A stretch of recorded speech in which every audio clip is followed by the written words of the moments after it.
Friends in Recovery, the Addiction Recovery Podcast, is brought to you by Genesis House and the Friends in Recovery community, a thriving network of individuals who are fighting back against the stigma of addiction and recovery. Join your hosts, Mike the Podfather and Jersey Ed, as they break the silence and speak up about the real issues of addiction, treatment, and recovery. Friends in Recovery, the Addiction Recovery Podcast is available on Facebook, Podbean, iTunes, and YouTube, 24 hours a day, 7 days a week.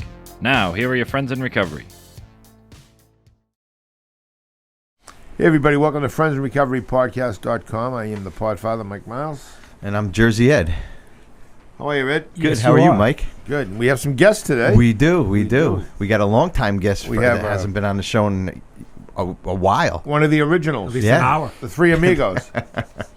Who's that? It's Jeff Zeizel. And then we have a returning guest, too. Hello, everybody. I'm supposed to say, what's up, everybody? There you go. This is Maegan. Hey, Maegan. That's her. Great name. That's her. Welcome, Maegan. She was on our last podcast, weren't you? She was amazing. I was. I'm back. You guys didn't get sick of me yet. No? More torture. No, just kidding. Don't say that on your show.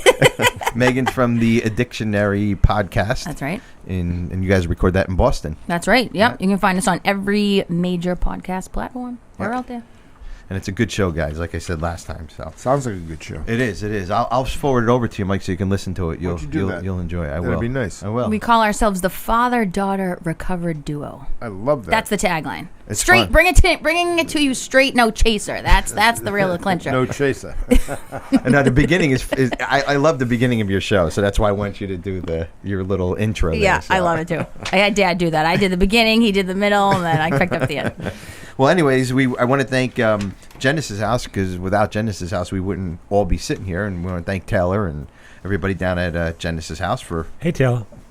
Hey, that's right. You know Taylor. To know Taylor is to love Taylor. That's right. Him and his long flowing locks of hair. He does have nice hair. He does. That's why you have hair envy. I'm jealous of him. Yes, absolutely.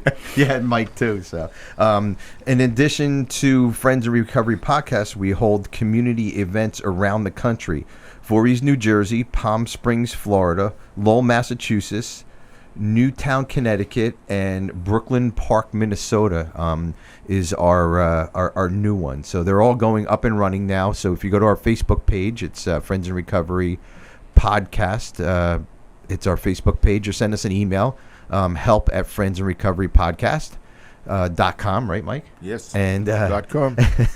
and we'll be sure to make sure that you guys get out to some of these meetings. So also, we are powered by your likes, follows, subscribes, and shares. Follow us on social media and help us get the word out. And leave us a review. Make sure it's a 5-star review. Sweets, I know you have a little laryngitis, but you want to yell something out for us? No, he can't. He is here, but he's not feeling well today. So, and make sure it's a 5-star review. And remember, we're always looking for speakers to share their stories of recovery and hope and whatever you guys have out there for Friends in Recovery. Want to hear about it? Real quick, I want to do my podcast pick of the week. It's a new one. I just started listening to it actually this morning. It's called Dopey. Ooh. Did you call me? Dope. That's my nickname for the Podfather. Dopey is. We should talk about this. Those are my people.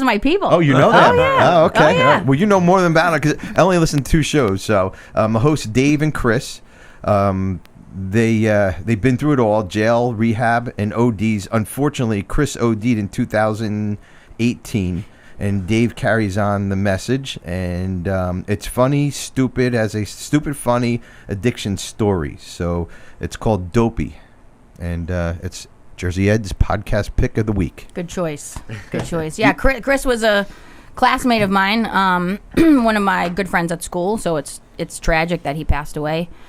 He was the inspiration for me starting the Addictionary. We appeared on each other's shows. Dave is still a good friend. Actually, just talked to Dave last week, so he's doing amazing stuff. And sort of the gift that Chris gave to provide this platform, and they just hit 3 million downloads. And oh my God! They have a massive following on Facebook. And I was just talking with some of the folks in the group the other day about Vivitrol, actually. So, oh wow, yeah. Wow! We're gonna have to get this show out to him. Yeah, absolutely. He's gonna love it. I'm gonna text him when I leave. Yeah, so that's my podcast pick of the week. So. Back to you, Mike, in the studio. Well, we're here In the newsroom. Well, Jeff can't come back around after getting some legal issues out of the way, so he can join us in our new My studio. agent settled a suit with you, Ed. Yes, he did. Yes. It's all well and good. We do have a 3-inch. What do they call that? Restraining order. So I have to be 3 inches away from you. I think that's about right. We good? That's a Jersey inch. It's a Jersey inch. No, Jeff, it's good to have you back on. We're 2 years into this now, Jeff. Yeah, 2 years. That's amazing. Good to be back. I know. First show was with us three, right here. You're looking at the original three amigos, like you'd say. So. Tres amigos. Yes, Me gusta mucho. Yeah. So what brings you here, Mucho Jeff? gusto. Well, I got lost. I needed gas.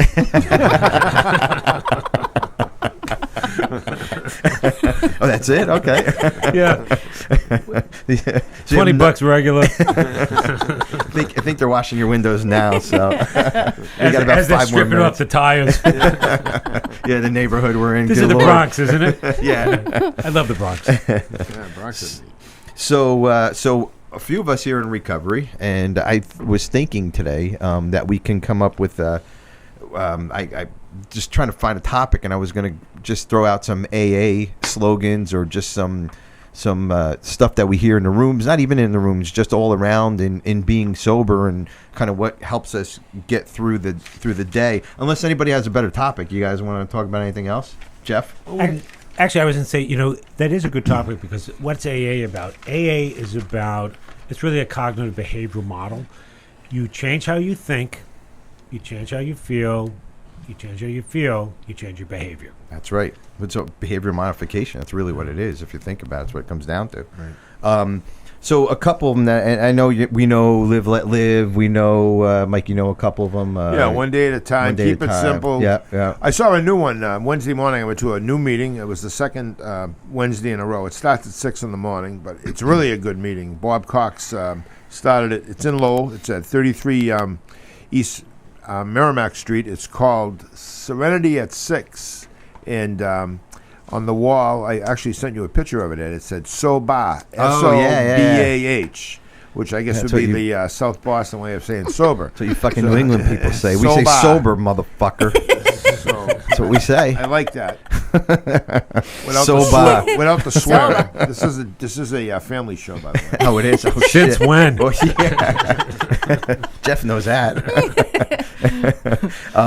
So a couple things that we read a couple of them off, and a few of them stood out. So I like this one. Actually, I like the next two that we were going to talk about. But none of your business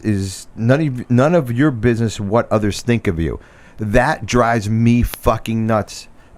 That's a big, huge cause of my anxiety, is what others think of me. And I don't know how the fuck to turn that off at all. I just don't know how. A lot of therapy. Yeah. Mm-hmm. Oh, yeah. Mm-hmm.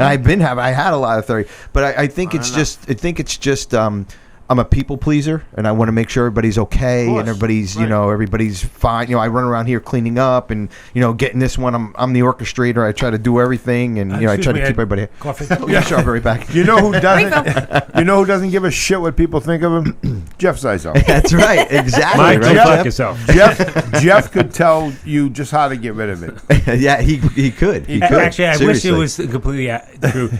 But you know what I've learned? If I've offended someone, it probably means I'm doing the right thing and someone isn't. That is true. Good possibility. Yeah. That's how I reframe it. Because I try to live by the golden rule: do unto others as you wish done to yourself. Right. Yeah. Same here. But that's a huge thing in recovery. That makes people go back out and use again. Right. That none of your business what others think of you. Because we end up in our minds. Thinking this whole scenario, like Sweet's over there, what's he thinking? First of all, he's on his phone. He's not even listening to me. Oh my God, maybe I'm not saying the right things. And then, it gets this. You can stand your phone, Sweets. Well, you said have some coffee. you said it. It's people pleasing. Yeah. If there's 100 people in the room and 99 of them love me, they hold me a reverence. I'm happy. But that one person that doesn't like me, I want to find out why. That really eats at me. But I think that goes hand in hand with our I don't want to call it immaturity. I just think it's an insecurity and just not feeling like we're making everyone happy. Yeah, absolutely. I think one thing I was going to say too, because this line is actually played a big role in my life. I don't know where I heard it, but I guess I must have heard it from somebody in AA, and I just have sort of tried to stick by that. But I think when I think about sort of the profile, maybe if I were to come up with one of sort of someone who gravitates towards substances to seek relief, I think large in part we're pretty empathic people. We're pretty closely attuned to the emotional state of others. I think that's why we sort of look for an outlet. It's a lot to be us in this world. We take a lot of energy in, and we're sort of like paying attention to everyone's needs around us, and so I totally identify with that, and I think that's just a powerful sort of line to keep remembering. We're a sponge of energy. You're right. Well, the program teaches us, I take a little from you, a little from you, a little from you, and I make my own program up. And sometimes I think we can take that a little bit further and take the energy, the wrong energy in, and say, okay, it's well, why are they thinking of me? Why aren't they? Like Mike said, the 99 people in the room, that one person could be, has no discard, doesn't have anything to do with you, and you were figuring out why and how and who and what can I do. You're shining his shoes, you're getting his jacket for him, you're lending him money. Hey, did I say I want your coffee? Damn, I forgot it. I'm sorry, Jeff. But yeah, I mean, it is. I guess it's also, we're all in the field of helping people too, and I don't think we want to let people down. I think it's another reason why we do that. One of the interesting things that happens is, as human beings, I think inherently we want to be liked. But if you're not liked, it doesn't have to be devastating. You just say, oh well. But it takes practice to get there. Also, I think that every human being has their own issues. I mean, we know that inherently to have a little anxiety is actually a survival skill. So if we go back 100,000 years ago, when early modern man, Homo erectus, Homo sapiens, were in the Sahel of Africa, the southern plains, being chased by animals, they would hear an animal, they would get anxious, they would be trying to be safe and protect themselves. So a little discomfort is a survival skill. Those who don't have a little anxiety are actually easily victimized. So it's like, if you have friends or families and you're traveling through a particular area that maybe isn't the safest, you have a little anxiety because it becomes situational awareness. I know that, I've traveled in the Middle East, and a year or so ago I was in Cape Town, one of the highest crime rates in the world. And I was just in May, I was in Medellin, Colombia. You put your head on a swivel because you need to have anxiety. It keeps you safe. It also gets you to the airport on time, and it gets you stopping at red lights. Yeah. So it's not always inherently bad to feel some discomfort. The difficulty is when it troubles you when it's not important. And we have to remind ourselves that it just takes practice. I think like improving your tennis game, you have to practice. Improving, skill sets, you have to practice, and whether it's a psychological thing or a cognitive distortion. But, we all have those feelings. When we think about insecurities, everyone's insecure. It's a question of degree. How deep does it go? Exactly. Yeah. And some days, I may be on one end of the continuum and be very insecure, and other days I'm less so, and I'm not so insecure. And then you look at things that sort of validate that experience. Oh, nice job, or gee, you sort of messed up. But you can't personalize it, and part of life is developing a thick skin. As Nietzsche says, if it doesn't kill you, it makes you stronger. Right. So, what's recovery about? Really getting stronger. Getting stronger, yeah. Improving ourselves. And you're right. You know what? Like, I'll see somebody maybe they're having a good day. I'm like, I wish I can be like that all the time. Why is Bob like that all the time? But Bob necessarily may not be like that all the time. You know what I mean? He might not be. It just appears that way. Yeah, it just appears that way. I mean, we can't like kind of compartmentalize that and just figure, okay, that's how he is all the time or she is all the time. And I think that's another perception we have to kind of look at and say, okay, it's that's not real life. That's why like 12-step meetings are good, because you go to see someone and they are on top of their game, and then one day they're not. Right. And you say, hey, you know what? He's up? like me. And we learn from each other. So what's the benefit of a group therapy experience? Yeah. It's we share our pain, we divide our pain, we have role models, we look up to people. Gee, I thought I was really bad. Then I heard this guy's story. I feel grateful. I'm pretty lucky. I have a job. I have a place to live. I have a family. This guy is homeless. Yeah. And the homeless guy looks up at someone and says, I'm homeless, but that guy used to be homeless or used to be in trouble or used to be struggling with getting in sobriety. And he hasn't. If he could do it, I could do it. Yeah. So that's the beauty of that experience. And that's even like a basketball team or football team. If you see players out there, they have a good night one night, a bad night another night. Michael Jordan wasn't always a superstar, right. And like we were talking earlier, the Yankees didn't win a World Series in a decade. You lost a lot of money that decade. and the Red Sox won 4 in the last decade. So it's ups and downs. It's just I guess how high and low you can go with it to kind of even it out until you can cope with it. So, one of the interesting things, when you are down, you have to remind yourself, like, hey, this is momentary. Yeah. I'm down, but I will get up. And Maegan, I know you have a lot of experience with working with people with addictive disorders. You see people that are having a bad day, and what do you tell them? You say, all right, let's work through it. Right. It's all back to that sort of state of impermanence of like no effective state can last forever physiologically. And so sometimes that's psychoeducation for folks to know, like, this crappy feeling is not going to last. There's no way that it can. And so we just kind of got to ride the wave, I think the other important part, too, that I find as a theme that I want to bring into this conversation, too, is sort of the urge that we have to control things. I see that as a theme that's consistent with folks with eating disorders, too. And I think a lot of times coming from a home of chaos with alcoholic or addicted parents or family members, and then we fall into it, or whatever the chaos may be stemming from, I think a lot of times we fall into the traps where these cognitive distortions that really like fill our head become so believable because we think we can actually control what other people think and feel about us. And when we get to the place where we realize we have to accept the fact that we don't have control, and actually it's our urge to put all the controls in that cause us all the problems, we begin to sort of try to have a different perspective on it. There's a lot to be said for acceptance on any level of, whether it's good or bad. And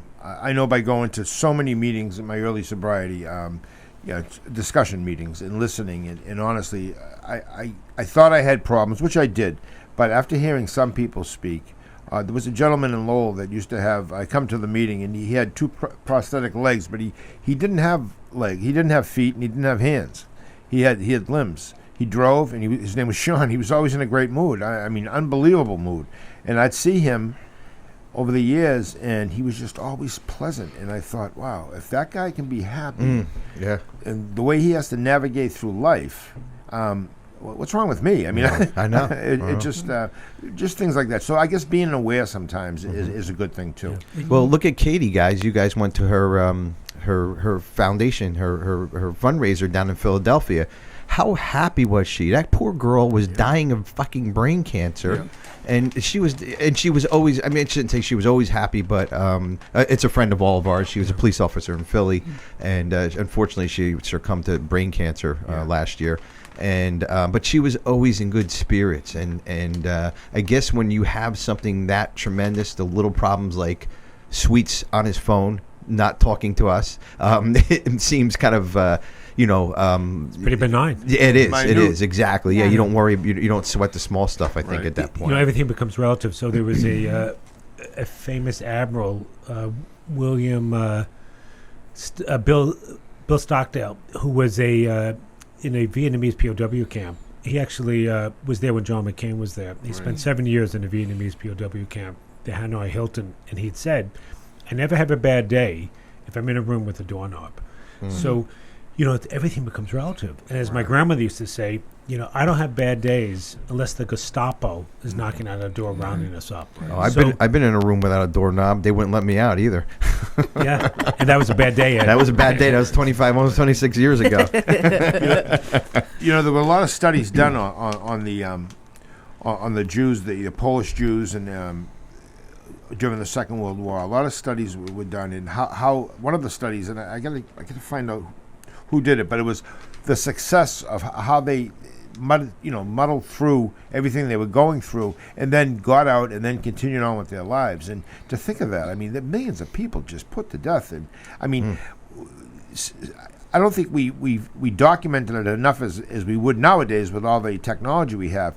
But these people had to know where they were going and what was going to happen to them, and then the families being split up and everything. Yeah. It just it's a very interesting subject. Not to digress too much, but there was a great book, Man's Search for Meaning, by Viktor Frankl, who is a world-renowned psychiatrist, psychoanalyst. And while he was in Auschwitz, he had scraps of paper that he wrote his thesis about what it was like being in Auschwitz. And part of his sort of observation was, who is it that can survive this, and who is it that can't, and why is that the case? So why is it that some people have the will to survive? And it's man's search for meaning. And what he discovered was that he coined the term logotherapy, which is really about the ability to set goals for yourself to achieve allows you to move forward. So we talked about that, in recovery. If you show up at the meeting, I would say, as Woody Allen quoted, 80% of life is showing up. What do they tell you? Keep coming. Yeah. Your life's a mess, but keep coming. So have one constant, and that actually, allows people to sort of maintain a connection to others. People reach out. When there's a famous, we had talked at some point earlier about the Golden Gate Bridge study. So one of the guys who was feeling suicidal was taking a public bus to go to the Golden Gate Bridge and end his life. And he said to himself, if one person stops me and asks how I'm doing because I'm crying, I won't take my life. So he's on a public bus. He's crying uncontrollably. No one stops him. He gets off the bus. He starts walking down the street, still crying. No one stops him. He gets to the bridge. He's about to jump. It's a true story. Someone stops him. And they said, can you take a picture of us? Oh, Jesus. I know. It's almost like a setup for a joke. Yeah. Right. He takes the picture, then he jumps off the bridge. Oh, no. He lives. Oh, Jesus. So that was one of the studies that he talked about, his experience, about what it was like. So what do we know? Reach out to people, connect. That human touch goes a long way. Yeah. So, I had mentioned William Stockdale about the being in a Vietnamese POW camp. One of the ways they survived is they had social supports with each other. Even though they couldn't see each other, they had a tapping communication protocol so they can tap, good morning, how are you? Oh, yeah. And the ability to sort of interact with each other is so fantastic. Well, and that's what keeps us, going and surviving. Yeah. Well, even we can even this none of your business what others think of you. I mean, bullying, that's bullying right there. And it's huge in high school and grammar school and amongst young kids. And young kids are taking their lives because of what they think the perception of somebody else is. And, anyways, we're going to have to take a break here real quick, and we'll have another topic when we come back. Since 1992, Genesis House has been helping real people heal from addiction on their private recovery campus in beautiful Palm Beach County, Florida. Their family-owned program is accredited by the Joint Commission and offers detox and dual diagnosis treatment in a comfortable and confidential setting. At Genesis House, they focus on treating the underlying causes of addiction. Their comprehensive approach includes psychiatric care, individual and small group therapy, trauma healing techniques, and holistic care including yoga, massage, and animal-assisted therapy. After treatment, their clients enjoy the lifelong support of a nationwide network of Genesis House alumni. Call Genesis House today at 1-800-737-0933 to speak with someone who understands. Visit them on the web at www.genesishouse.net. It's time to start your journey to a long and successful recovery. Hey, welcome back, everyone. Friends in Recovery Podcast. I am the Podfather, Mike Miles, here with Jersey Ed. And Jeff Zeizel. that's right. And Maegan Kenney. All right, we got a crew here. We do have a crew. This might be the new Friends in Recovery crew. What a great show. Can you pay him anything, Mike? Can we get a couple bucks up? We'll have him come every week. They work for peanuts. That's right, I'm a monkey. We know Jeff doesn't work for peanuts. No. I work for love. I was just going to say, all in love. Just a love Paying doctor. hugs. That's right. Well, we were talking about some AA quotes and kind of sayings. I'm going to throw another one out. Is that all right, guys? Are we done with our last No, one? throw some more Okay, out. good. I'm going to throw another one out. Please. So, winners do what they have to do. Losers do what they want to do. What's your Well, I guess I'm on a that? loser. I'm leaving now. I think that's a good guideline for life. Yeah. If I'm correct me if I'm wrong, but I mean, you can't win all the time, but if you're doing what you have to do and taking care of what you have to take care of course you're gonna have failures along the way, but you're not gonna have those failures that are gonna set you back so far that you're not gonna come back. But I think once you try to, and we know this in recovery, once you try to take control of the whole situation, like in the big book says in How It Works, you become the producer, the the director, everybody, you're telling everybody what to do, how to do it, when to do it. I think that's when life falls fucking really hard apart, and we've always probably seen that in this in our field and in AA and in the rooms. Yeah. You know, that quote, Ed, is actually a fantastic quote, because what does it really tell us about the human condition? It tells us that to survive and persevere, you have to do things that aren't always fun. And that's really about mental toughness, resiliency, and grit. So when they do studies about people who are successful, what you discover is that they embrace the hard part of what it takes to get there, and it becomes a labor of love. So interestingly, there's a great book that came out recently called Grit by Angela Duckworth, a psychologist. And she interviews the kids, this is right up your alley, Ed, who win the National Spelling Bee, because we know you love to spell. Do you want to check? Yes, you better do some homework. So what do they find? That those who win, are very diligent, and they spend a lot of time reading the dictionary and practicing words that none of us have ever even heard of, nor can we even spell. But how do they get that far? What they do is they embrace, as they say in the military, they embrace the suck. They embrace the part of the day that's really hard because they can look at the outcome. So in that book, it's about, so winners do what they have to do. So Rowdy Gaines, Olympic medalist, wins a gold medal from Florida. And he was an amazing athlete, grew up in Texas. Swimming was his 8th sport. He was a better athlete in other sports. He wasn't even that great a swimmer. He didn't take up swimming until high school. Wow. So how does he end up winning all these gold medals in the Olympics, multiple Olympics? What he did was he said, "I'm going to." So he has a bit of self-reflection. He's walking to the pool at 4 a.m. to swim for a couple hours, and he says, "Is this even worth it?" And what does he think about? He thinks about how good it's going to feel when he makes the U.S. Olympic team.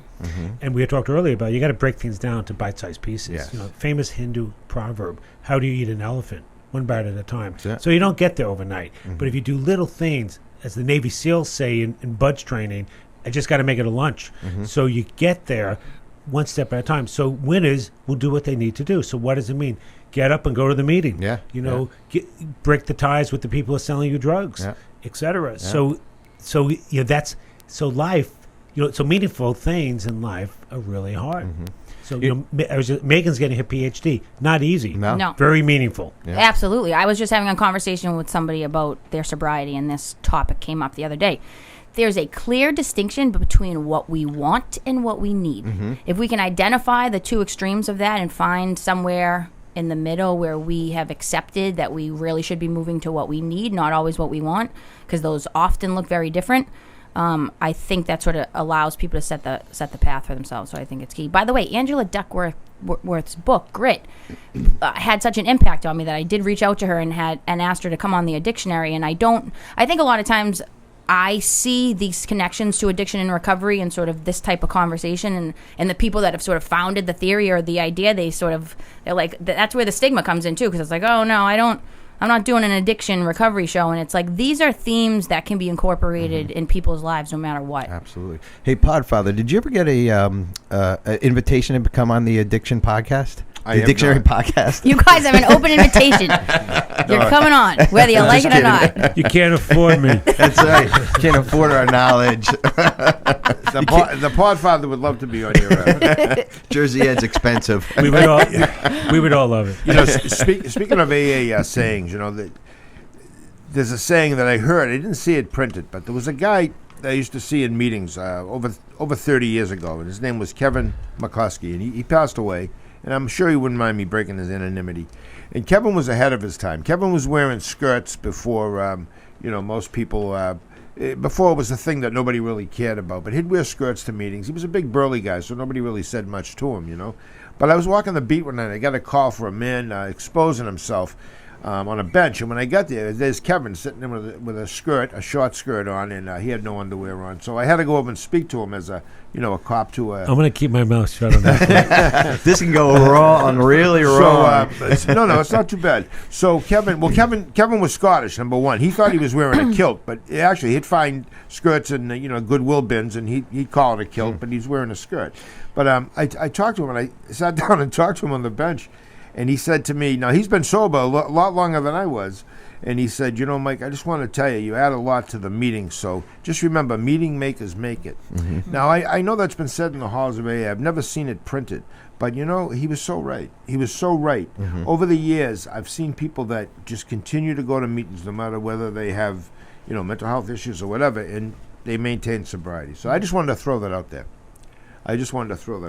Yeah. And, I always say this, and Thomas Edison's one of my heroes as far as inventors, and I really look up to him because I'm from Jersey, of course, and he was from Jersey. Menlo Park. Menlo Park, yeah. But he always says his greatest achievements was his worst failures. Because when you fail, you got to learn from something, and then you make it better, whatever that failure was, or you invent something. In Thomas Edison's case, something completely different, or you take another way. It just keeps your mind going, and you just keep learn. Basically, you just keep learning is what you say, and that's how it is in recovery. We have failures all along the way. And the other thing, I know we're throwing a lot of AA cliches out there, but progress, not perfection. There's no way we're ever going to be perfect. Right. I don't care who you are. In recovery or not in recovery, you cannot be perfect, and it's just as long as you're moving forward, you're not staying stagnant, and you're not sitting you're sitting in your shit and saying, oh, woe is me, and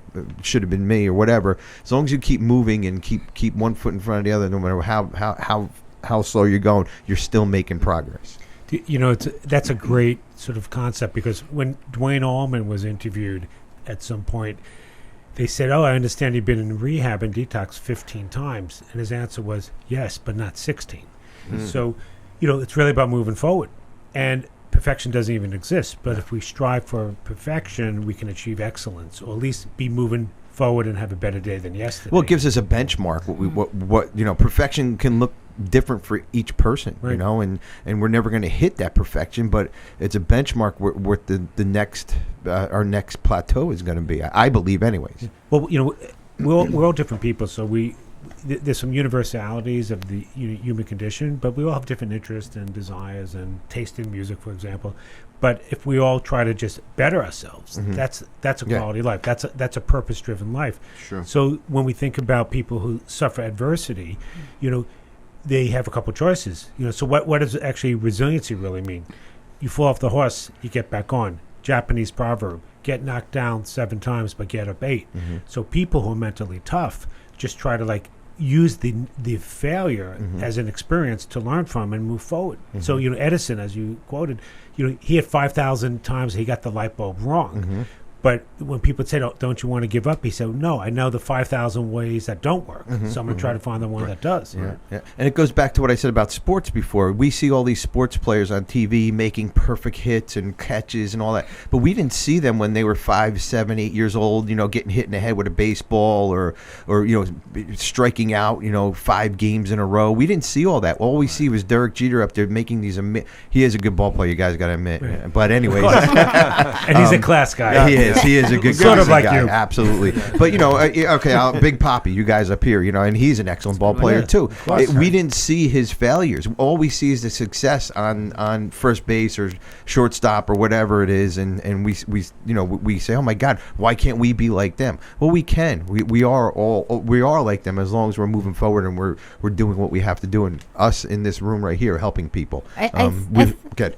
Well, I was just going to say, I know we've talked a few different times, probably during the breaks too, about CBT, but I think one of the things that can also get in our way in recovery is we forget the vantage point. So I gave a speech one time, and I know I've heard this from somebody, so I'm so sorry if I'm taking this from somewhere and just don't remember where I got it. But I had said, I think what it was is my worst day in recovery is always going to be better than my best day while using. Absolutely. And that's the perspective to really have, because it's you have to, no matter what your fears and anxieties are about how you're going to move forward or what you're going to be able to materialize in your own life or what goals you need to accomplish that you haven't yet. And in early sobriety, I think people are faced with all kinds of challenges around that, as we know. But I think you also have to remind yourself that we need to look at the evidence. We need to look at what we've done in our recovery to get ourselves here. Right. And we can't forget about that. And so if we can only go based on facts, then what we know is that you're badass, you're resilient, and you've made it through something that a lot of people can't make it through. And that struggle for years to make it through. So it's really back to that self-compassion. I mean, you really got to find whichever way it is that you grab onto to reinforce that you're moving in the right direction, and things aren't going to be perfect, but as long as you don't pick up, you are still moving in the right direction. Hey, listen, as long as you don't pick up, you're perfect. Yeah. I mean, And even if you do pick up, that we can work through that too. we could, yeah, Right, yeah. start again. And that's why one day at a time. Yep. There was just a debate at a group I run on Monday evenings. And the debate was the girl had 8 months sobriety and she went out for 3 hours. She took something for 3 hours. I don't know whether it was a pill or a drink or whatever.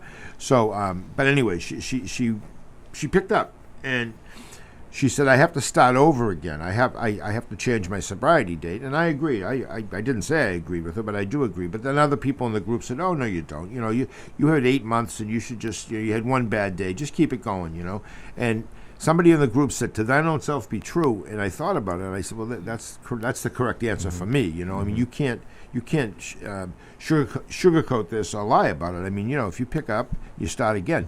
But to me, the most important saying in AA for me has always been one day at a time. And if you just keep it in the day, and even if you get through half a day, you know, then you try to get through the other half of the day. One day at a time to me is the saying I think that has really helped me in many ways. And actually, that helps a lot of people regardless of their disorders. Right. It helps with life. So, you know, I've run the marathon many times. Some people say, oh, gee, the marathon, 26.2 miles. So I say, I don't look at it that way. I look at it as 26 1-mile races. They just happen to be after each other. And then at the end, you have 0.2. Edo is always beating me anyway. He's too fast. But, you know, the interesting thing is that when... I am. You are I'm just kidding. fast and from Jersey. Yeah, well, I think it's synonymous, actually. well, we run from things in Jersey, so it's only fitting that I took You up got a running. lot of experience running from those blue lights. That's right. A little bit of irony. You're sitting here with Mike. So, but it is interesting that, you know, life is hard, but and Mike, I think I totally agree with you. One day at a time. It's a beautiful concept, because if you think about it, what's the only day that counts anyway? It's today, because yesterday is no longer here, and tomorrow doesn't exist. So people who project about tomorrow, they're not doing themselves any favor. It actually does not exist. It's like thinking about Martians. Maybe they do exist, but in my mind, they don't exist. So, well, it's like another AA saying, cliche. 1 foot in yesterday and 1 foot in tomorrow, you're pissing on today. And it's so true, man. You know, you're thinking about yesterday, worrying about tomorrow, you're fucking pissing all over yourself today. By the way, a terrible visual.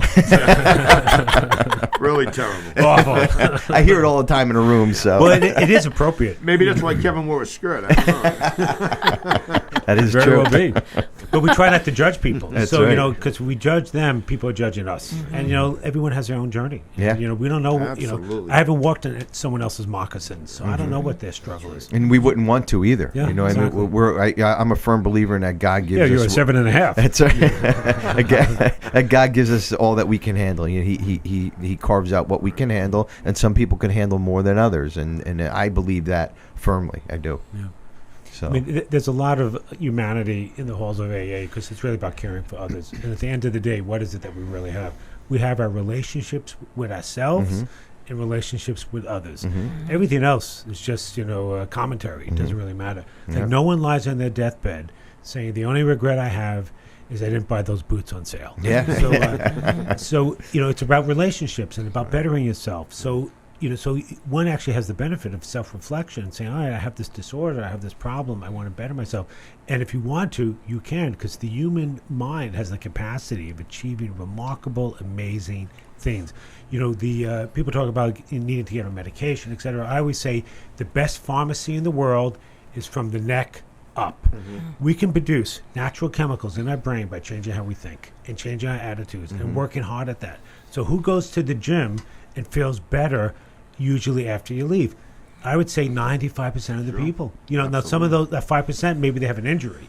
But most, I know when I go, changes my mood, changes my day. All these chemicals are being produced in my brain. This morning I'm sitting in Starbucks listening to Maegan's podcast, and one of them anyways, and it was about 5 o'clock, 5:15 this morning, and I'm like, shit, man, I gotta go. I gotta get to the gym. Nah, fuck, I'm not gonna go to the gym.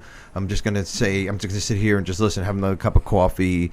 And then I'm like, 7 o'clock comes around. I'm like, you know what? I got to go. So I hurried back to the hotel, got dressed. And I'm so glad that I did. I was going to do a short work. You know, I had this short workout plan. I ended up staying in the gym, well, almost an hour. It's probably a little before 7:30, but almost an hour I was in the gym. And I feel so much better today, because now I'd be sitting here saying, fuck, man, I just sat there and I had another cup of coffee, which is dehydrating my body. I should have drank water. I should have been on a treadmill. I'm not thinking like that now. I did what I I had to do this morning, you know. And again, it's do what we have to do, not do what I wanted to do this morning. So. I think the other thing too, and this is something that I bring in when I work with clients all the time, because I think when we give people some information that's easily digestible, that sort of gives the reason as to why we're recommending what we're recommending, you get the buy-in. So for me, behavioral activation, or another term that we use in the field, is opposite action. I mean, I really think that in early recovery, you have to force yourself to do things like go to the gym or go to that meeting or pick up the phone and call so-and-so and make those connections, not just because behaviorally that's the new pattern you're trying to create. Neuroplasticity-wise, you're opening up new neural pathways in the brain, and you're getting the brain to fire off and fire different neurotransmitters in different ways because you engaged in the behavior that then sparked some sort of rewiring and recircuitry in the brain. This is like this goes across all scales, I think. And it's a great point, because one of the things we know about people is that they practice doing something. In the beginning, it's hard. Then it becomes easy. So think about doing an event or practicing something. If you can do it, it just becomes more natural. And we know that if you develop a behavior and you do it 21 days in a row, give or take, you develop healthy habits. So it's hard in the beginning. At the end, it becomes very easy, or easier. But also, there's the takeaway of this self-satisfaction and being proud of something you've done. So earlier we had talked about people judging you and feeling bad, and someone may not like you. If you do something that you feel good about, no one can ever take that away. And by the way, no one can tell you to feel good. You have to create that dynamic yourself, and it's based upon things you do, being accountable, how you feel, and how you think. And all those things magically help you feel better. That's how people achieve confidence. I'm going to pull a Genesis House plug here. That's why we do the 30-day program. Anybody who comes down to Genesis House, and all you alumni or all you guys who listen who came down to Genesis House, you were there for at least 30 days. We don't come off that. We are a 30-day model program, and that's what our program is based on. It was 30 days, and I believe 28 days, either 21 or 28 days, like you said, it takes, you can make or break a habit if you keep doing it for 21 or 28 days. It's typically 21 days. Yeah. However, it's everyone's different. So some people can do it much faster. Others can takes a little longer. Yeah. But it's just a repetitive. Just keep doing it and become healthy. Healthy or unhealthy. You can do it unhealthy too. But what that leads into, Ed, is that failure is sometimes a gift, because when you fail, it means you've tried something. So those who do not fail have never tried anything. That's so right. If I fail, afraid to try. That's right. So you can play it safe and never fail at anything, and the quality of your life is going to be remarkably diminished. Horrible. Yeah. It's going to be horrible. It's tough. It's tough that somebody who's sitting around on the couch and not doing anything for their whole life. People who maybe. And mental health issues. People that just sit around and don't do anything, are so depressed. You don't get that time back, guys. You cannot get time back. So if you've been on the couch for 5 years, or you've been not working for 10 years, or whatever the case may be, you're not getting that back. And you need to get it as soon as you can to get out there. And recovery, whatever it is, And I'm not saying it's a bad thing, but you know what? You can't get it back, and you need to do something right now, right this minute, to take care of yourself, And I think that's what you're talking about. Yeah. Right. That's why Friends in Recovery podcast, we've been doing this for almost 2 years, and I know we've helped a lot of people. I know that myself personally, if I had a podcast to listen to or anything in early recovery, it would have been very beneficial. And I'm really happy that you're back today, Jeff. It's really amazing to hear you speak. You're a wealth of knowledge, and just a really you're a good role model for a lot of people. I know you have been for myself, and I think for Eddie too. Oh, absolutely. Thank you guys, and I love you all. Yeah, Jeff, we miss you. Friends in Recovery podcast. We'll be back next week. Stay sober, everybody. That concludes this episode of Friends in Recovery, the Addiction Recovery Podcast.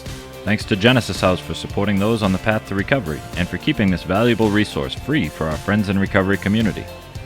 Follow us on Facebook for past shows and updates. If you're interested in becoming a guest on the show, email us at help@friendsinrecoverypodcast.com. If you can't get enough of Mike the Podfather and Jersey Ed, you can catch them on Answering the Call, the First Responder podcast, available on Facebook, Podbean, iTunes, and YouTube.